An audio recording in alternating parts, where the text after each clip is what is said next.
482. Pēc soliņām grūti bija saņemties, pilns vēders.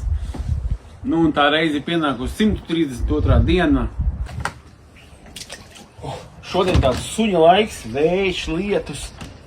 No urbuma ielaidām ūdeni.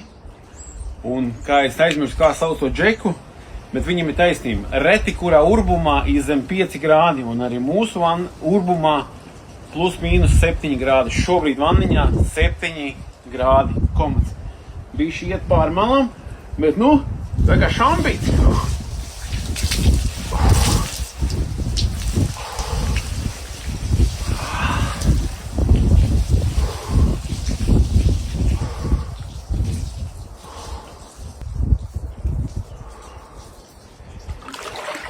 Tikai uzvaras.